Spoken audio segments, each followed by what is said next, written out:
¿Hay algún micro? Sí. Sí, me has oído, ¿vale? Vale, vale, perfecto. Gracias. Ahora sí. ¿Quieres probar ahora?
Buenos días a todos y a todas.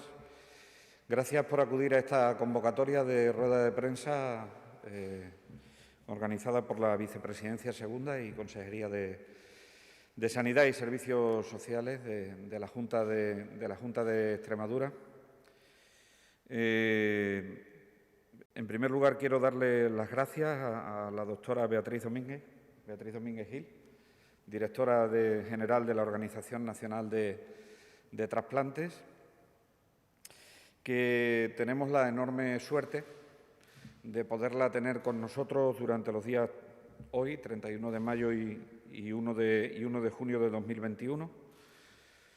Yo creo que si hay un rasgo distintivo de nuestro Sistema Nacional de Salud, si hay algo que nos caracteriza como país y si hay algo que tiene verdaderamente marca España dentro del Sistema Nacional de Salud, es la Organización Nacional de Trasplantes y el modelo de éxito tanto en donación como en trasplante de órganos, ¿no?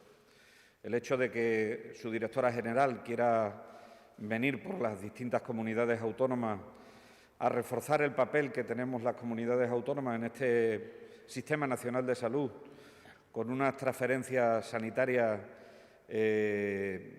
ya asumidas por todas las comunidades autónomas y ciudades autónomas en parte, pues hace que ese modelo colaborativo, que ese modelo en red, sea uno de los elementos a apostar y que tiene que seguir sirviendo de ejemplo para otros países y que tiene que seguir siendo referencia para otros países, ¿no?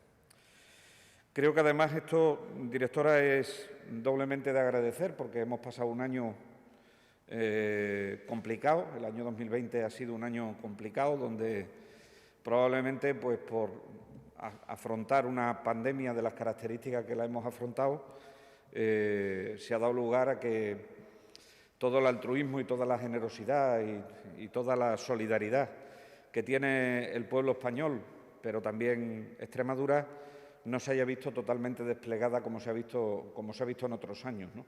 Y por otro lado, nuestros profesionales, que han sido los profesionales que están más al pie del cañón, porque las unidades de cuidados intensivos tienen un papel muy importante en esta labor tanto en el hecho de la donación como posteriormente en la atención de la persona que ha recibido un trasplante, en los cuidados que precisa posteriormente, pues evidentemente han tenido que hacer frente al mismo tiempo de una pandemia, de unas condiciones que no conocíamos en el momento actual, ¿no? El segundo motivo, y quiero agradecerlo también, es que esta tarde celebro que podamos inaugurar juntos un curso que para nosotros es una referencia. Y es una referencia no solo por el contenido del curso que se va a dar, que es un contenido muy importante, sino porque además lo hacemos en una entidad que tiene una singularidad científica muy importante y que yo creo que es bueno que lo conozcas, directora, que lo conozcas en su completa dimensión y las posibilidades que ofrece el Centro de Cirugía de Mínima Invasión Jesús Usón para poder establecer una curva de aprendizaje en determinados profesionales en distintas técnicas, pero lo que hoy se realiza en ese primer curso teórico-práctico sobre técnicas de preservación y extracción de órganos en asistolia es muy importante, ¿no? Es decir, digamos que hay, para que todo el mundo nos entienda, como tres modelos de donación o tres tipos de donación, básicamente. La donación de cadáver, que es la que estamos acostumbrados cuando se produce claramente la muerte encefálica. La segunda, que es la donación en asistolia, que es lo que se denomina, para que me entienda toda la ciudadanía, corazón parado. Y la tercera es el trasplante de donante vivo. Básicamente en estos tres, y simplificaré mucho y y seguro que por la simplificación meto la pata, pero básicamente esas son las tres cuestiones, ¿no? En el ámbito de las historias, es decir, la donación a corazón parado necesita que el órgano que se le va a extraer a la persona que desgraciadamente no puede seguir con nosotros, pero que ha decidido solidarizarse con el resto de la ciudadanía, pues los órganos tienen que estar bien preparados y bien conservados. Y para eso se necesita un adiestramiento en esas técnicas de conservación y de preservación de esos órganos. Y eso es lo que se va a abordar en el curso de esta tarde. Y además se va a hacer sobre órganos reales, lo que pasa que de modelo animal.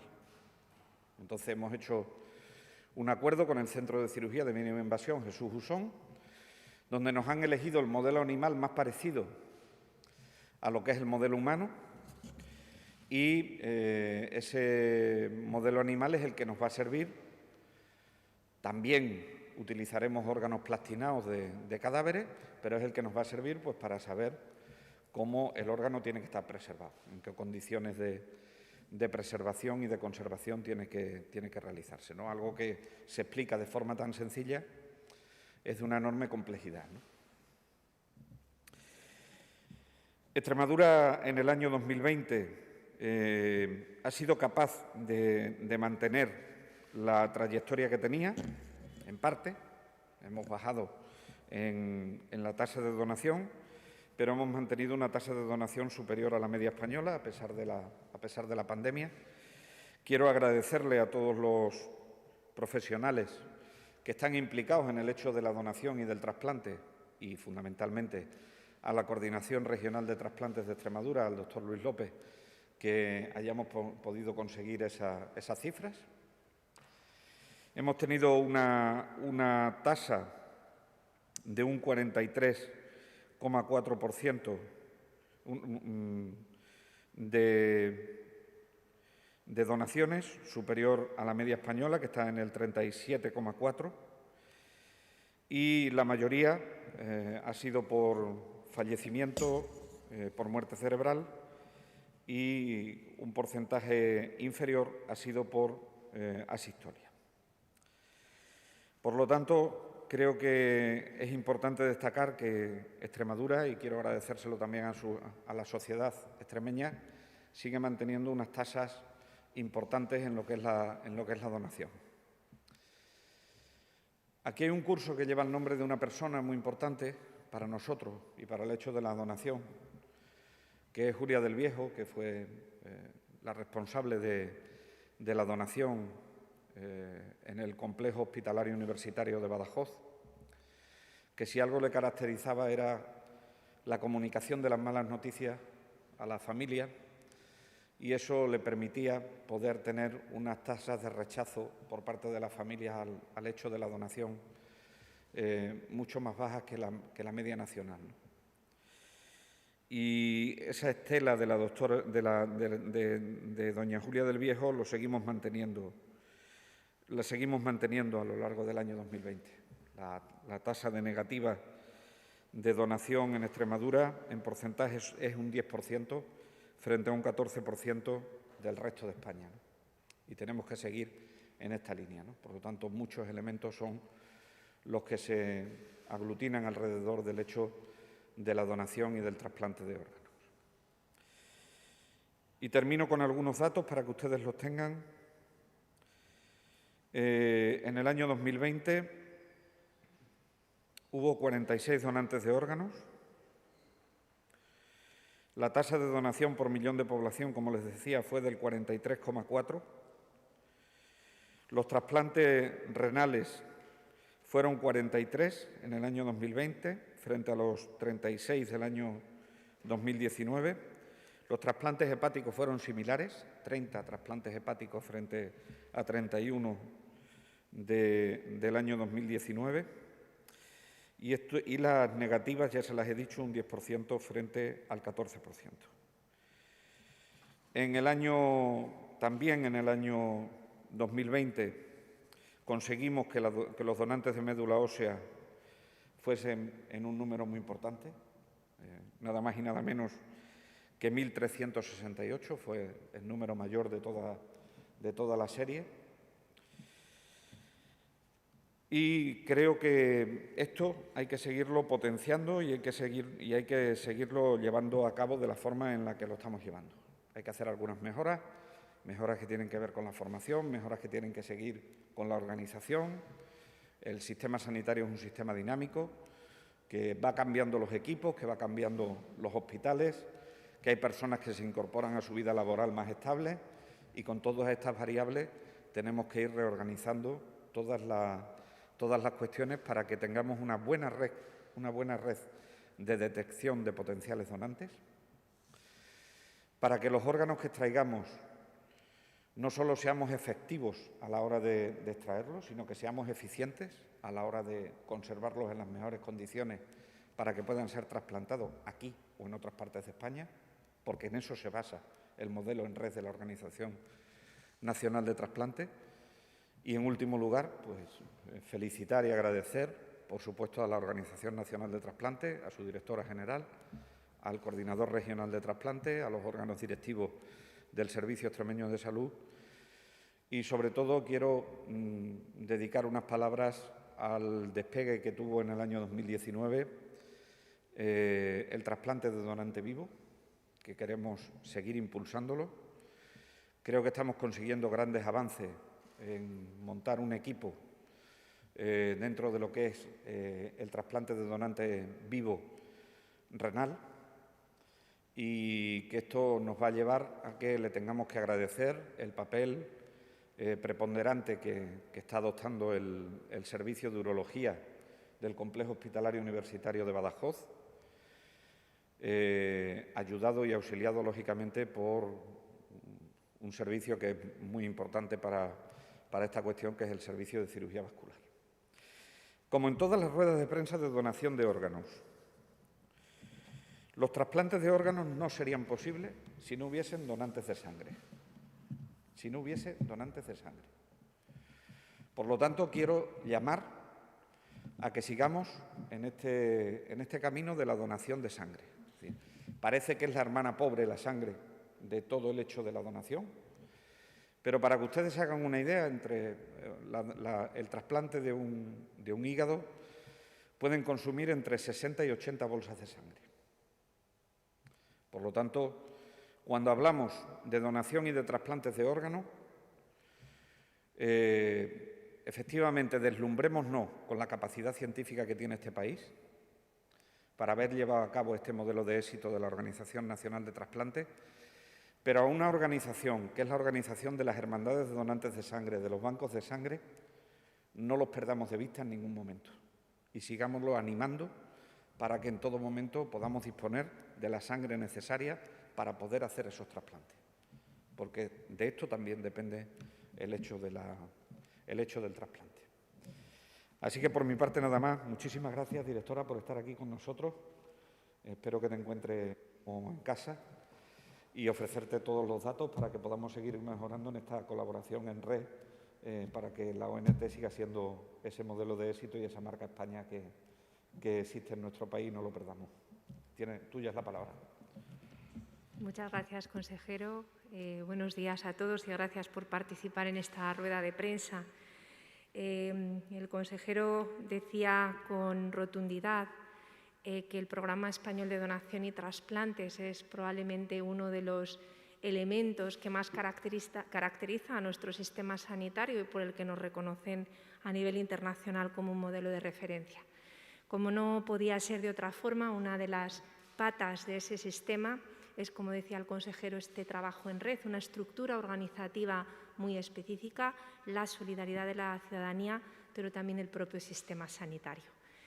Y saben muy bien que desde hace más de un año nuestro sistema sanitario se ha visto profundamente afectado por la pandemia generada por el nuevo coronavirus. El año pasado se produjo un descenso importante en la actividad de donación y trasplante como consecuencia de este fenómeno y siendo ese descenso, por supuesto, una mala noticia. Sin embargo, creo que hay que poner en valor lo que se consiguió el pasado año. A nivel nacional se finalizó el año con 37,4 donantes por millón de habitantes, 93,3 trasplantes por millón de población, que son tasas no logradas por ningún país de nuestro entorno en época prepandémica. Es decir, pese al impacto que tuvo la pandemia, el sistema fue capaz de conseguir unos niveles de actividad muy superiores a los de cualquier país de nuestro entorno.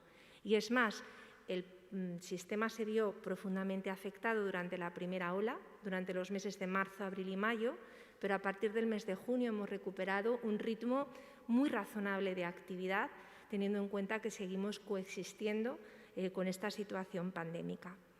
Pero si existe un compromiso por parte de todo el sistema, por parte de las comunidades autónomas y por parte de Extremadura, es el de tratar de recuperar y seguir trabajando como siempre por continuar mejorando y por mantener nuestro modelo de excelencia. El motivo de mi visita a Extremadura es triple. En primer lugar, por supuesto, revisaremos la situación de la donación y el trasplante en Extremadura para revisar posibilidades de mejora, pero para mí es mucho más importante el segundo objetivo, que es el de felicitar a la comunidad.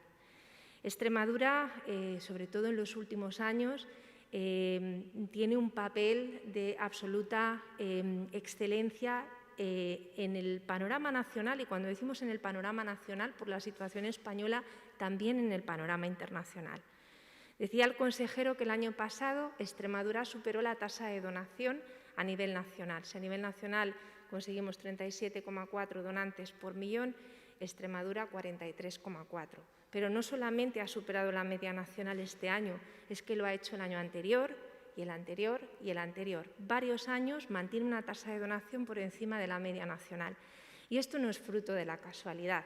Por supuesto, la solidaridad de la ciudadanía y la generosidad del pueblo extremeño se tiene que poner en valor, pero como resumía muy bien el consejero, el hacer que esa solidaridad se transforme en el gesto de la donación y en el gesto de trasplante requiere un enorme esfuerzo organizativo y un enorme esfuerzo en actividades formativas y de concienciación. Y creo que hay que poner en valor el trabajo efectuado por la Red de Coordinación de Trasplantes y por la Red Trasplantadora en los últimos años. En el ámbito de la donación, no solamente se ha puesto el programa de donación en asistolia, es que coexisten dos tipos de donación en asistolia en Extremadura. La donación en asistolia no controlada, un proceso muy complicado que solo se hace en otras 5 comunidades autónomas del país a partir de personas que fallecen tras una parada cardiorrespiratoria que trata de reanimarse sin éxito, y la donación en asistolia controlada, que no solamente se ha desarrollado en Extremadura, sino que se ha conseguido transformar en un proceso multiorgánico.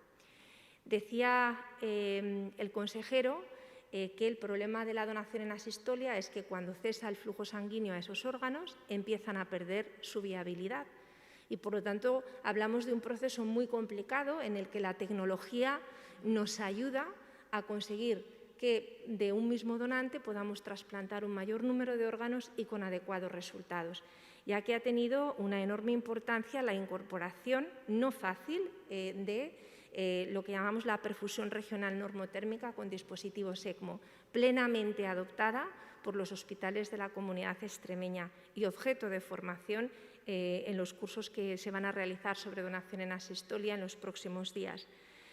No solamente quiero destacar la donación de órganos, que me parece que es de 10, sino también el programa de trasplante renal y el programa de trasplante hepático.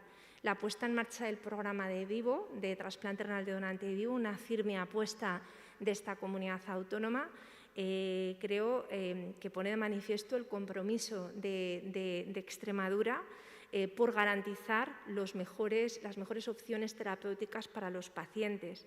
Y en el ámbito del trasplante hepático, la verdad es que es llamativo el volumen de actividad, pero además el nivel de complejidad de los procedimientos, hasta el punto de que ya se ha realizado un trasplante hepático split, es decir, se ha trasplantado no todo un hígado, sino parte de un hígado en una partición hepática que permite, a partir de un donante, trasplantar a 2 receptores y no solo a 1. Y es un ejemplo de la sofisticación que va alcanzando este programa extremeño. Decir que funciona bien la donación y el trasplante en Extremadura es decir mucho, porque la donación y el trasplante es un indicador de calidad asistencial. Si un hospital, una comunidad autónoma, un país destaca en donación y trasplante, es que tiene un muy buen sistema sanitario, porque para que este proceso multidisciplinar y de enorme complejidad funcione adecuadamente, tiene que funcionar bien muchos servicios y muchas prestaciones dentro del hospital. El tercer motivo por el que acudo a Extremadura es para la inauguración de este curso teórico práctico en donación en asistolia que se va a hacer en el Centro de Cirugía de Mínima Invasión Jesús Usón. Y la verdad es que creo que también es una firme apuesta de la comunidad autónoma, no solamente por formar a los suyos, sino por formar a profesionales de otras comunidades autónomas en esas técnicas y esos procedimientos tan complicados a los que nos tenemos que enfrentar los profesionales en la donación en asistolia, con alumnos, insisto, no solo de Extremadura, sino de otras comunidades autónomas que vienen a aprender aquí el desarrollo adecuado de ese procedimiento de alta complejidad. Y yo creo que el llegar al punto de formar no solamente a los nuestros, sino de prestar nuestro conocimiento a otras comunidades autónomas y a otros profesionales, yo creo que dice mucho del avance de Extremadura en este ámbito de la donación y el trasplante. Por lo tanto, consejero, por mi parte, mi más sincero agradecimiento por lo logrado. El año pasado ha sido un año muy duro. Estamos en pleno proceso de reconstrucción de todo el programa a nivel nacional y me consta, con todos los ejemplos que he dado, que Extremadura está realmente comprometida con seguir destacando, desarrollando y evolucionando todos estos procesos. Porque tengan también un dato importante, que sepan que a nivel nacional, si nosotros comparamos estos 5 primeros meses con los 5 primeros meses del año anterior, la actividad de donación ha aumentado en un 14% en todo el país y la actividad de trasplante en un 23%. Seguimos sin alcanzar los niveles de 2019, que fue un año de récord a todos los efectos, pero toda la red y cada una de las comunidades autónomas, ya lo ha dicho el consejero por la parte de Extremadura, está muy comprometida en conseguir esos niveles de excelencia a los que estamos acostumbrados y que, teniendo en cuenta la situación que hemos vivido, hemos conseguido mantener. Muchas gracias. Pasamos al turno de preguntas. Bien, gracias, consejero y directora general, por sus intervenciones. Compañeros, pasamos al turno de preguntas. Eso sí, con el ruego, por favor, de que las primeras preguntas que dirijáis sean sobre el tema que se ha tratado, ¿vale? Levantad la mano, por favor, cuando queráis preguntar. Juan Soriano. Seba, buenos días. Esto es una pregunta para los dos. Yo quería saber si con la disminución de la movilidad que fue la pandemia, se ha demostrado que lógicamente había menos donaciones, pero si se piensa algo que lleva pasando muchos años, que hay menos accidentes de tráfico, hay menos donación por muerte cerebral, si se espera que la donación con asistolia y entre personas vivas pueda llegar a mantener esos niveles de donación de los últimos años. ¿Le contesto yo? Bien, la verdad es que la mortalidad por accidentes de tráfico en España es de las más reducidas de Europa. Habiéndose probablemente reducido la siniestralidad y la mortalidad por tráfico en la pandemia, la mayor parte de las personas que son donantes de órganos no fallecen por un traumatismo cráneoencefálico en el contexto de un accidente de tráfico, sino que fallecen por causas naturales, fundamentalmente por ictus, por accidentes cerebrovasculares isquémicos y hemorrágicos. No obstante, la mejor atención al paciente neurocrítico sí probablemente vaya reduciendo la potencialidad de donación, pero por eso el sistema se ha preparado para buscar formas alternativas de donación, aparte de para dar a las personas la posibilidad de donar si así lo quieren y fallecen en circunstancias diferentes a las tradicionales. Eso es precisamente lo que motivó la puesta en marcha del programa de donación en asistolia, de tal forma que ahora una persona que fallece tras una parada cardiorrespiratoria también puede ser donante de órganos, cosa que hasta hace unos años no podía ser. Hemos también flexibilizado los criterios de aceptación de los donantes de órganos, siempre con garantías de seguridad para el receptor. Por ejemplo, hasta hace unos años, un donante que tenía infección por la hepatitis C solo podía donar órganos a un receptor que también estuviera infectado por el virus. Ahora, gracias a los antivirales de acción directa, hacemos trasplantes de donantes virus C positivos en virus C negativos. Hemos tenido que superar también el donante COVID, que luego si quieres lo podemos abordar. Y, por supuesto, hemos tenido que aprender a utilizar órganos de donantes de edad avanzada o muy avanzada, cosa que no se hace sistemáticamente en otros países y con muy buenos resultados. Por lo tanto, en resumen, el potencial de donación, si se valora por la mortalidad por tráfico, siempre ha sido reducida, quizá más reducida por la pandemia, pero ya era muy reducida, y por ello los niveles de donación que hemos logrado los hemos logrado a expensas de otros tipos de donación o de fallecimientos que se producen en unas circunstancias más diversas. ¿Alguna pregunta más?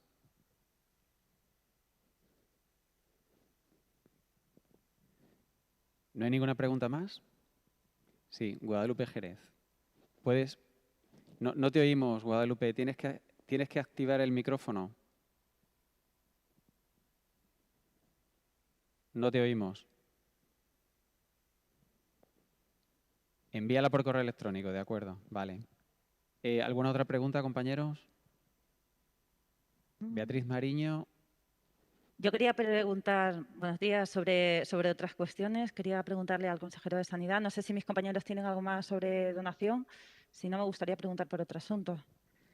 En concreto, sobre AstraZeneca, consejero, este fin de semana, bueno, pues se ha hablado sobre este asunto, pero nos gustaría saber cómo van las llamadas por teléfono para esas vacunaciones masivas para la población menor de 60 años que está pendiente de AstraZeneca.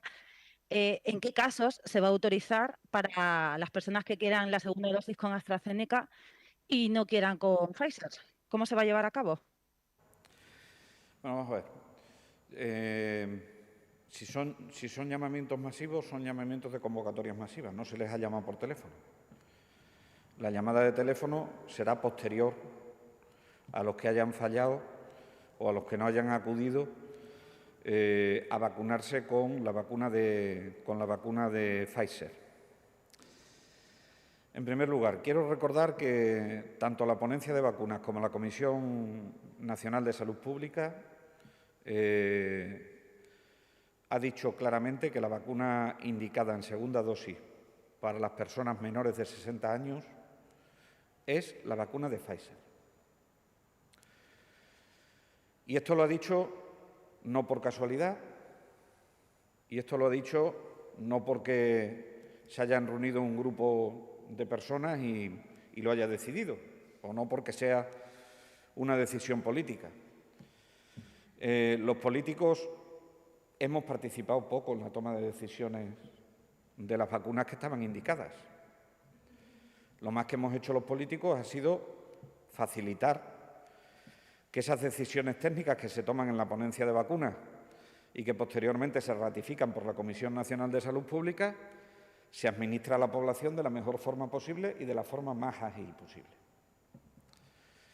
Por lo tanto, que quede claro que la evidencia científica en este momento en lo que se sitúa es que, y así lo dice la ponencia y así lo dice la Comisión de Salud Pública, la segunda dosis de los primovacunados por AstraZeneca menores de 60 años debe ser Pfizer.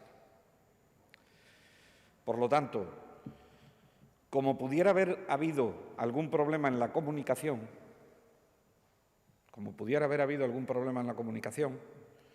nosotros lo que vamos a hacer durante esta semana es hacer llamamientos masivos para que las personas que lo tengan decidido libremente se vacunen con la segunda dosis de Pfizer. Posteriormente vendrán las llamadas de teléfono, pero serán a esas personas que ya hayan faltado a esa vacunación. Y la llamada de teléfono será una llamada de teléfono que tendrá dos objetivos. Uno, rescatar a esas personas, porque nos interesa tener a la mayoría de las personas vacunadas cuanto antes, para poder llegar a la inmunidad de grupo cuanto antes. Y, en segundo lugar, una llamada con un contenido de información y de resolver dudas, para que le muestren la evidencia científica que sostiene que la vacuna indicada en segunda dosis para ese grupo de población menor de 60 años es la dosis de Pfizer. ¿Por qué se recomienda la vacuna de Pfizer? Podíamos haber hecho como han hecho otros países, donde destaco Francia, donde destaco Alemania, en fin, otros países en definitiva, que sin ningún estudio científico adicional a lo que ya existía, han decidido que ponían la segunda dosis de Pfizer a esa población. El Sistema Nacional de Salud no le pareció oportuno y entonces decidió, en un ejercicio de responsabilidad muy importante, encargar al Instituto de Salud Carlos III y a la Agencia Española de Medicamentos y Productos Sanitarios el que diseñasen un estudio de la solvencia del Combivax que permitía conocer cuánto de seguros y cuánto de eficaz era que en las personas menores de 60 años la segunda dosis de la vacunación fuese con una dosis de una vacuna que no había sido la misma que la primera. Eso estaba en marcha el estudio Combivax y el estudio Combivax no ha sido seguido solo por el Instituto de Salud Carlos III y por la Agencia Española del Medicamento y Productos Sanitarios. Ha sido seguido por un comité de expertos externos e independientes que le dijeron en un momento determinado al Instituto de Salud Carlos III, oiga, antes de hacer usted público estos resultados, como los resultados son manifiestamente buenos, comunique a la sociedad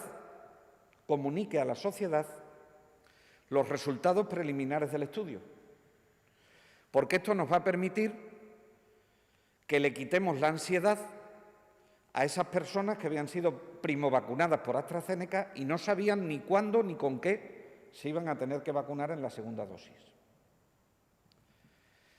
Y en esos resultados preliminares que se ven, primero, que la vacunación en segunda dosis con Pfizer es una vacunación segura. Tiene más efectos adversos leves, todos ellos son leves, y no hay ningún riesgo de efectos adversos graves. Por lo tanto, primera conclusión, la vacunación con dos vacunas diferentes es segura. Segunda conclusión, la vacunación con la segunda dosis de Pfizer incrementa los anticuerpos en el organismo de la persona vacunada entre un 123 y 159 veces más que cuando se han vacunado con AstraZeneca. Y si cabía alguna duda, hay un tercer resultado que a mí me parece de mucha importancia, y es un resultado que se consigue analizando si los anticuerpos que genera esa subida de defensa de las que le acabo de hablar, sirven para neutralizar el virus de la COVID-19, que es lo que se denominan anticuerpos neutralizantes. Bueno, pues el experimento que se ha seguido para eso es a las personas que habían recibido la segunda dosis de Pfizer, se les saca la sangre, se les trae el suero y el suero se mezcla con un suero que está infectado por el virus de la COVID-19. Se ve cómo la vacunación con Pfizer es 7 veces más efectiva en anticuerpos neutralizantes que con la segunda dosis de AstraZeneca. Luego, si tenemos una evidencia sólida y además no tenemos claro todavía, porque no hay estudios que así lo indiquen, que la vacunación con la segunda dosis de AstraZeneca a los menores de 60 años puedan o no incrementar el riesgo de efectos trombóticos raros asociados a trombocitopenia, la decisión de la ponencia de vacunas y de la Comisión Nacional de Salud Pública es que se vacunen con Pfizer. y estamos dentro de un país responsable. Por lo tanto, yo apelo a seguir confiando en la ciencia, porque la ciencia es la que nos ha traído hasta aquí, ¿eh? La ciencia es la que nos ha permitido bajar en 10 puntos las tasas de letalidad. La ciencia es la que nos ha permitido que en este momento los cuadros graves sean mucho menores que los que teníamos antes del fenómeno de la vacunación. Y lo único que le pido es que a esa población que yo sé que le hemos sometido a una serie de informaciones que les han podido generar determinado desconcierto,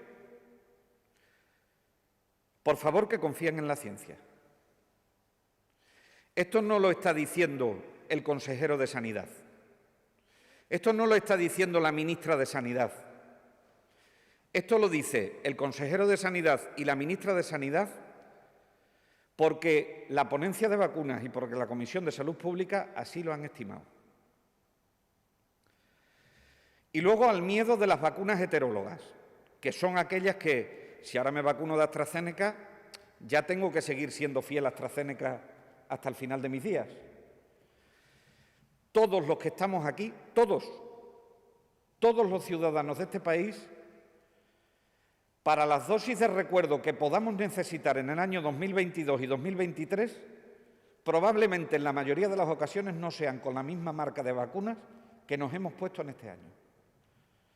Luego, el hecho de la condición de heteróloga de las vacunas va a ser una realidad, más tarde o más temprano. Y tenemos que dotarnos de todos los mecanismos de seguridad para que eso sea de la forma más adecuada posible. Y la última ventaja de Pfizer. Ya sabemos que AstraZeneca no es capaz de cubrir determinadas cepas, determinadas variantes. Y Pfizer parece que tiene más posibilidades de neutralizar esas variantes. Todo este conjunto de datos lo que hace es animar a esa población a que se vacune. Por lo tanto, yo no veo otro motivo para que los 32.220 extremeños y extremeñas que se vacunaron en primeras dosis con AstraZeneca, que son menores de 60 años, se vacunen con otra cosa que no sea con Pfizer. Dicho esto, si hay alguna excepcionalidad que durante la llamada de teléfono que se les haga o durante el acto de vacunación se detecte, lo que se le ofrecerá a esas personas, que deben ser la excepcionalidad, se les ofrecerá la información que la tienen que procesar para posteriormente firmar un consentimiento informado y entonces vacunarse con la dosis de AstraZeneca. Yo entiendo que esto puede generar rechazo, insisto, pero también tenemos que tener claro lo siguiente. Es la primera enfermedad, y hay algunos médicos en la sala que me pueden contradecir si estoy diciendo otra cosa, es la primera enfermedad para la que se consigue una vacuna en tan poco tiempo. Pero eso tiene un peaje. Y el peaje es que en otras enfermedades que se ha tardado más, hemos podido conocer el estado de la ciencia y después aplicar todo el estado de la ciencia. Aquí tenemos que ir conociendo el estado de la ciencia conforme se va incorporando a la evidencia científica. Y eso significa que no será la última vez que tengamos que modificar la estrategia de vacunación en relación a la evidencia científica que vaya surgiendo y que nos haga que la vacunación sea más segura y más eficaz. Por lo tanto, ese es el compromiso y esa es la reflexión que les pido que hagan a esos menores de 60 años que en este momento tienen que vacunarse con la segunda dosis, habiéndose puesto la primera dosis de AstraZeneca. Ahora, saber cuántos se la van a poner y cuántos no se la van a poner, pues mire usted, son llamamientos masivos y hasta final de los llamamientos masivos, pues no le podré decir ni cuántos, ni cómo, ni dónde. Los llamamientos masivos, saben ustedes que los hacemos a través de distintos canales de comunicación y que evidentemente no tenemos datos de cuántos van a acudir hoy a la vacunación en Coria, mañana a la vacunación donde sea y en el calendario de vacunaciones. Lo que sí estamos seguros es que en estas semanas nos sentíamos en responsabilidad de hacer llamamientos masivos para todas aquellas personas que cumplían entre 12 y 16 semanas de vacunación de la primera dosis de AstraZeneca para ponerle la segunda dosis, que es de Pfizer. Y eso es lo que vamos a hacer. Beatriz, creo que querías repreguntar. Consejero, quería repreguntarle, no sé si le entiendo bien, cuando habla de esas llamadas por teléfono que se hace a la población que no ha acudido a los llamamientos masivos, habla usted de una excepcionalidad que esa persona tendrá que alegar a la hora de no vacunarse con Pfizer. Sí. ¿Es así? ¿De qué excepciones estamos hablando? ¿A qué coger esa persona? Eso Sí. por un lado. Es que, Y segundo, científicamente no hay ninguna. Uh-huh. Científicamente no hay ninguna. Ahora, si esto va a producir un drama, las personas necesitamos, para estar saludables, estar bien desde el punto bio, desde el punto de vista psico y desde el punto de vista social. También, durante los actos de vacunación hemos hecho observaciones de los pacientes y una de las reacciones más importantes es una reacción que los médicos, como somos así de cursi, le llamamos vasovagal, pero que en definitiva es una reacción a la emoción que se produce en ese momento a ver la aguja y a someternos a la vacunación de la COVID. Y de hecho, en los primeros actos de vacunación teníamos más efectos de desmayos como consecuencia de esas emociones que como consecuencia de lo que producía la vacuna, afortunadamente. Bueno, pues esta es la excepcionalidad a la que me refiero, pero en definitiva no hay ninguna excepcionalidad marcada en la ficha técnica para que no se pueda administrar la segunda dosis de la vacuna de Pfizer. Beatriz. ¿No? Tenía otra cuestión pendiente, consejero. Sí, adelante.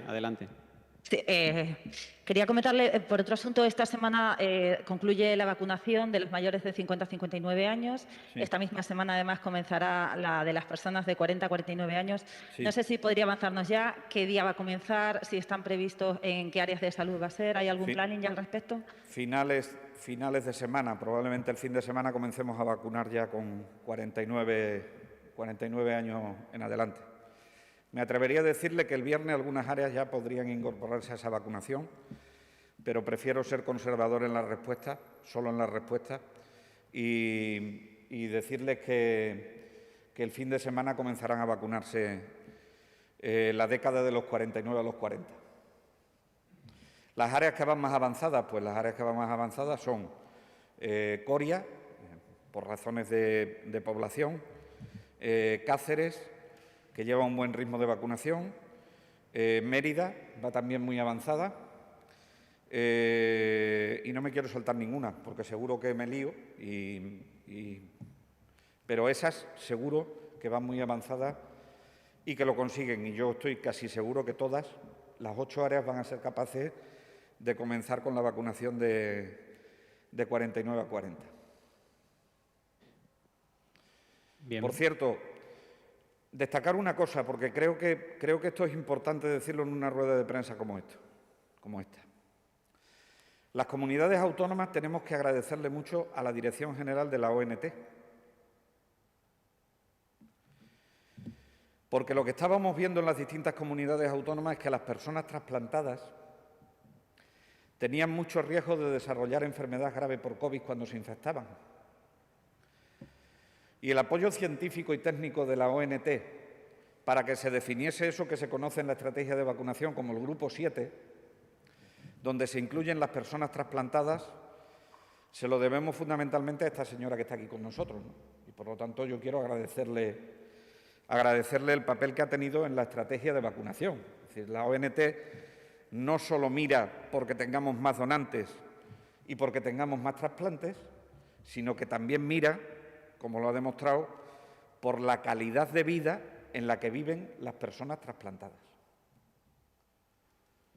Y eso es una muestra de calidad muy importante para el Sistema Nacional de Salud. Bien, vamos con la última pregunta que nos ha hecho llegar por correo electrónico Guadalupe Jerez, de Canal Extremadura Radio. Adelante.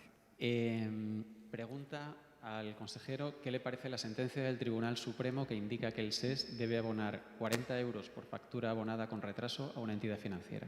Pues me parece mal. ¿Qué me va a parecer? Me parece mal. Eso supone que hay que ser muy estricto en el cumplimiento de los plazos del periodo medio de pago a proveedores. Dicho esto, estamos estudiando jurídicamente la sentencia, porque aquí hay empresas que se han dedicado a vender la deuda a terceros.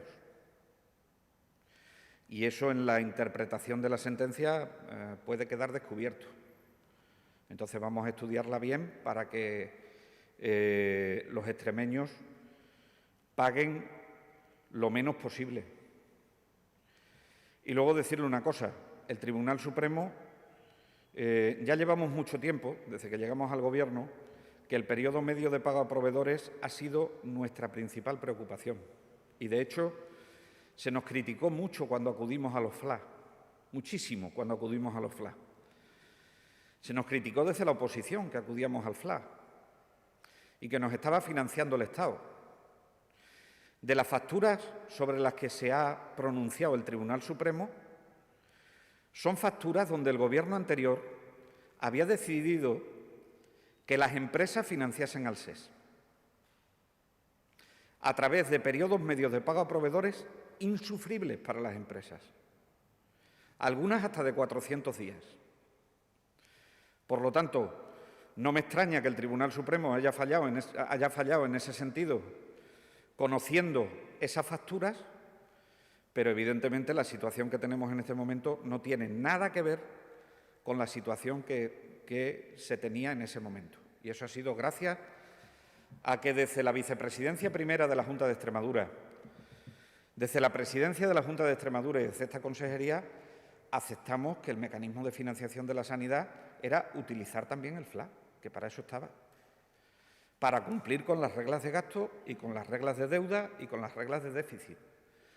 Y eso nos ha permitido estar hoy en un periodo medio de pago a proveedores que no supera los 30 días, a pesar de que tengamos la relajación en las reglas de gasto que tenemos como consecuencia de la pandemia, pero que aún así nos estamos comportando desde el SES y desde la Junta de Extremadura con estricta rigurosidad a ese periodo medio de pago a proveedores de 30 días.